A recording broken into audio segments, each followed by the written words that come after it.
Zacks Rank Buys, stocks with a short-term buy or strong buy recommendation. Now, here are more Zacks Rank Buys. There are a couple of agriculture stocks in the value category that we want to talk about now with Tracey Ryniec, our value stock strategist here at Zacks.com.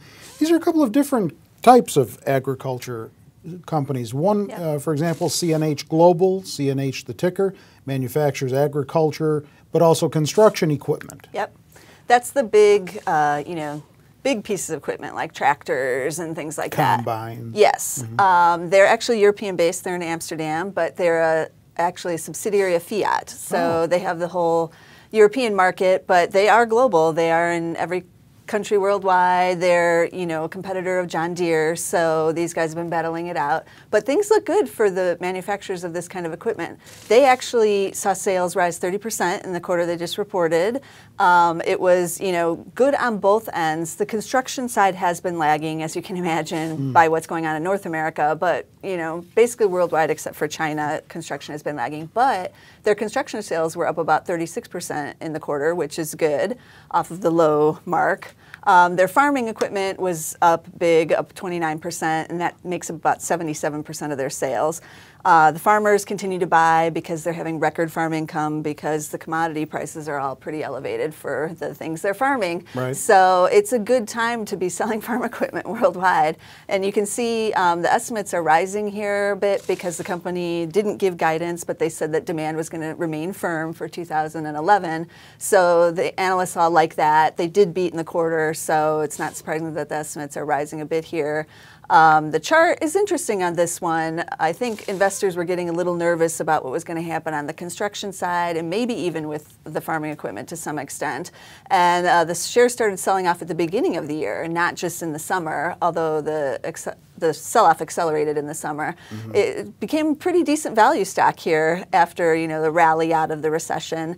And even recently it has bounced off the lows, but it's still trading a little bit over 10 times forward estimates, which is a good area to be in for a value stock here. So, things look pretty good for them going into 2012. It's kind of interesting. You wouldn't think Fiat when you hear this name. No, but it's, they're definitely one of the big global players in equipment. All right. Then there's Corn Products International, CPO, the ticker symbol. Now, this company is the largest producer of dextrose in the world, but they also manufacture starches and high fructose corn syrups and glucose.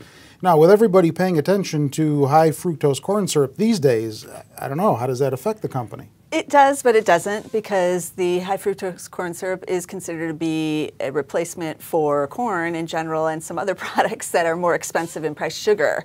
So you're going to have, some people paying attention to it here, but globally, the beverage and food manufacturers are still using the product. And especially with corn products, they're seeing a big, good demand out of Mexico, which is a big market for them. North and South America did well this last quarter. They actually both, saw gains. They actually saw a 60% gain overall in sales, but that's a little misleading because they acquired National Starch last year, and those numbers are starting to play in the year-over-year numbers. But it was a good quarter. They did beat the estimate.